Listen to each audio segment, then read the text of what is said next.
नमस्कार दोस्तों।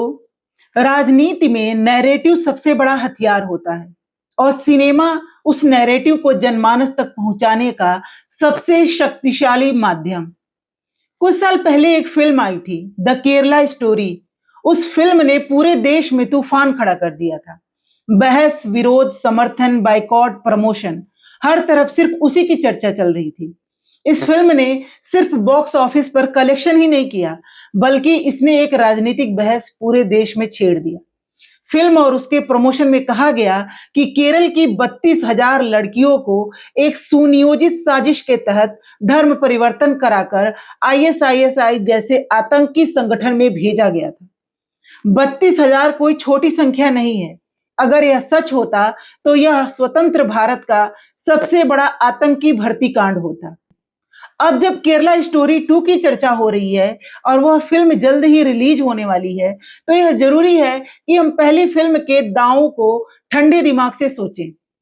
केरला स्टोरी 1 के प्रमोशनल टीजर में 32,000 का आंकड़ा बताया गया था, लेकिन बाद में उसे बदल दिया गया। कोर्ट ने यह स्वीकार किया कि फिल्म एक फिक्शनल प्रस्तुति है। अब सवाल यह है कि अगर 32,000 का आंकड़ा ठोस सरकारी डेटा पर आधारित था, तो फिर डिस्क्लेमर क्यों बदला गया?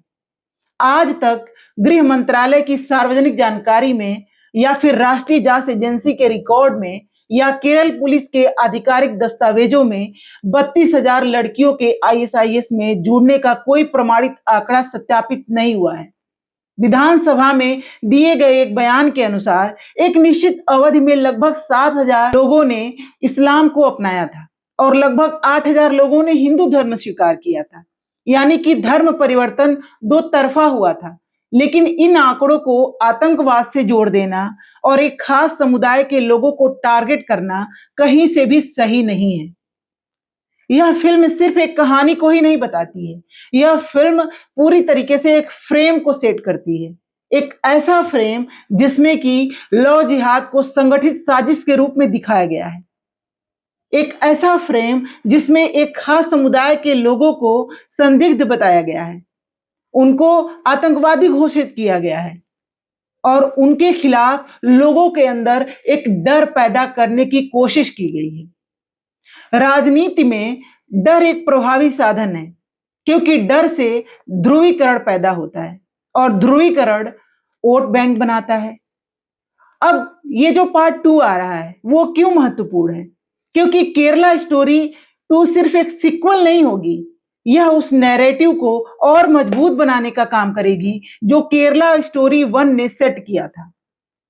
अब आपको तय करना है कि आप अपनी आंख, कान और दिमाग खुले रखकर फिल्म को देखेंगे या फिर प्रोपेगेंडा फिल्म को सच मान लेंगे।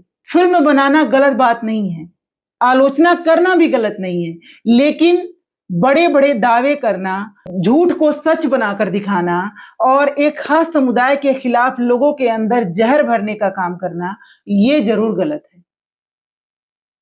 क्योंकि राजनीति में सबसे खतरनाक चीज झूठ नहीं होती है, सबसे खतरनाक चीज होती है आधा सच। और यही आधा सच आज आपके सामने परोसा जा रहा है। तो सावधान रहिए, सतर्क रहिए और इस तरह के प्रोपेगेंडा फिल्मों से बच के रहिए। धन्यवाद।